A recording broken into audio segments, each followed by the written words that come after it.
And in this section we will be working with absolute value.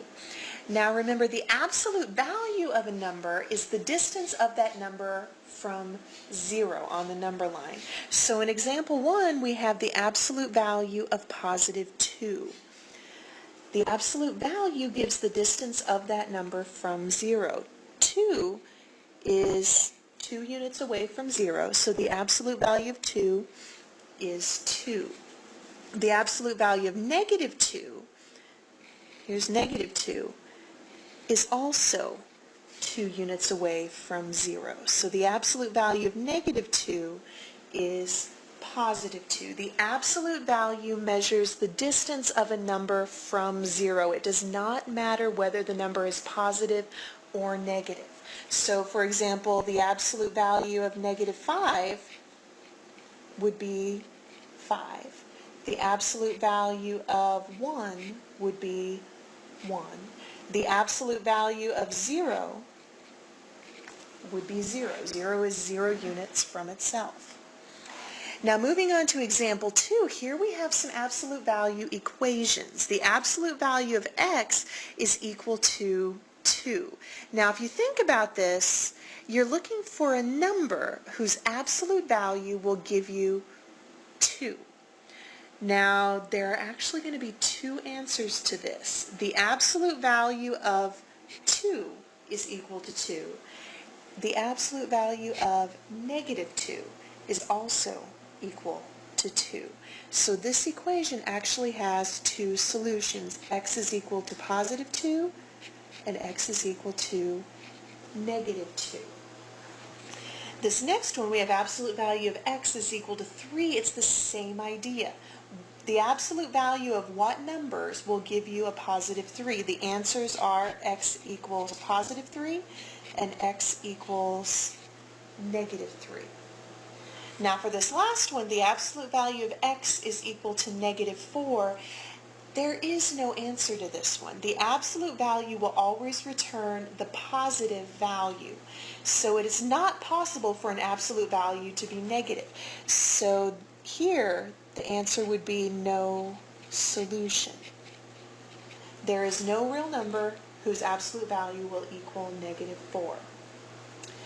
Now in the table below, we have some absolute value inequalities, beginning with the absolute value of x is less than 2. Now, when you look at this, you want to think about what values could be in the solution set. So before we move to the number line, let us first just list some values that would work for x, starting with 1. The absolute value of 1 is 1. That is less than 2, so that works. The same would be true for negative 1. The same would be true for 0. The same would be true for 1.5, negative 1.5, let's see, 0.2, negative 0.2. Basically, we're looking at all the numbers whose absolute value is less than 2. So on the number line, any number in between negative 2 and positive 2 will work. The distance between these numbers and 0 is less than 2 units. So the interval is going to be everything from negative 2 to 2. Looking back at the inequality, it's a strict inequality, so you cannot actually include negative 2 or positive 2. So I'm just going to put parentheses there. Now this is very similar to the next row where we have the absolute value of x is less than or equal to 2.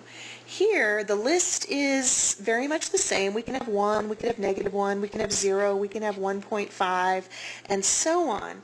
Because we have less than or equal to here, we can also have 2 and negative 2. Those also work. So graphing these on the number line, we have everything from negative 2 to positive 2,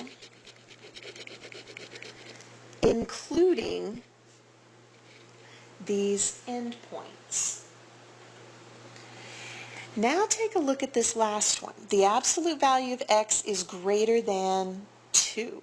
Now we're looking for a number whose absolute value is greater than 2.